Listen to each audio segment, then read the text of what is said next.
Welcome to Vantage Points, where we bring you the latest news from Indonesia. Let's get into today's top stories. A disturbing incident has emerged from Bali, where a man suspected of child molestation has died following an alleged assault inside a police detention cell. The death, which occurred at the Denpasar police station, has triggered an internal investigation involving both inmates and police officers. TV1 News reports, The incident happened on Wednesday, June 4, 2025, inside a detention cell at the Denpasar police station. The victim, identified only by his initials, AL, had just been placed in custody as a suspect in a child molestation case. Initially, police reported that AL had suffered injuries from a fall in the bathroom. He was rushed to a local hospital, but despite efforts to save him, he died shortly after arrival. However, the official story quickly changed. An investigation later revealed that AL had been physically assaulted, not injured in a fall.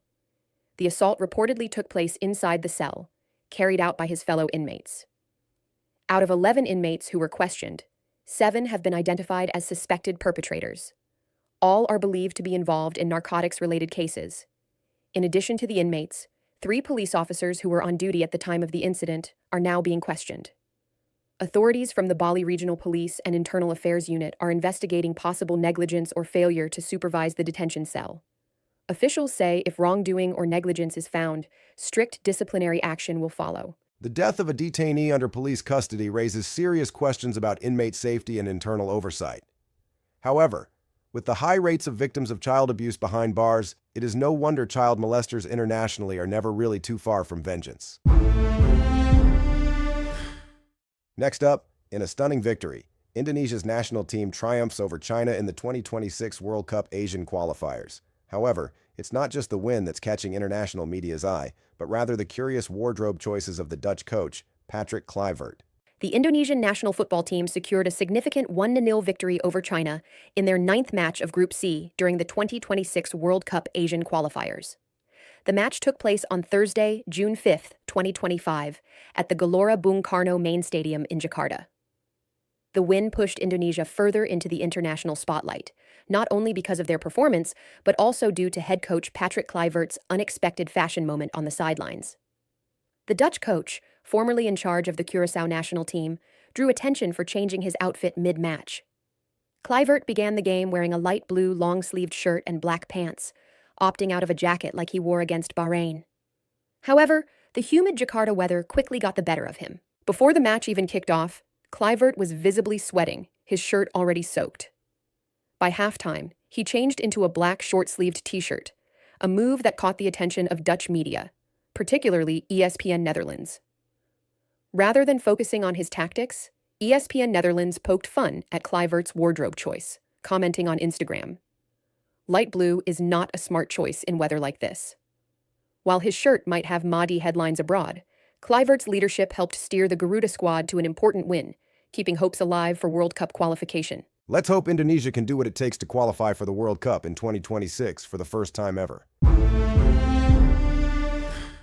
In Bali, a shocking roadside tragedy unfolded as a motorcyclist was fatally struck by a truck at a traffic light, with authorities now investigating. A deadly traffic accident occurred at a busy 4-way intersection in Gianyar, claiming the life of a 54-year-old woman and injuring another motorcyclist.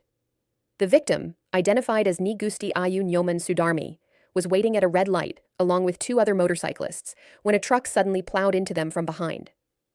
The incident took place on a weekday afternoon and shocked nearby commuters. Eyewitnesses say the truck, loaded with ice blocks, appeared to accelerate instead of slowing down as it approached the intersection.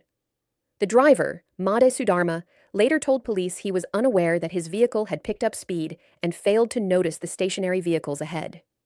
Emergency responders rushed to the scene, and Sudarmi was immediately transported to Sanjiwani Hospital, but she succumbed to her injuries shortly after arrival due to the severity of her trauma. Another rider was seriously injured and is now receiving treatment at Kasih Ibu Hospital, while the 3rd motorcyclist sustained minor injuries. It kind of seems like the ice truck driver was trying to make the light. Makes me believe ice truck drivers are not that chill. The Jakarta provincial government is considering a program to provide national health insurance facilities for pets, aiming at assisting owners from middle to lower economic classes. A feasibility study is planned for implementation by 2026. The Jakarta provincial government is exploring a groundbreaking initiative, a BPJS-style health insurance program for pets.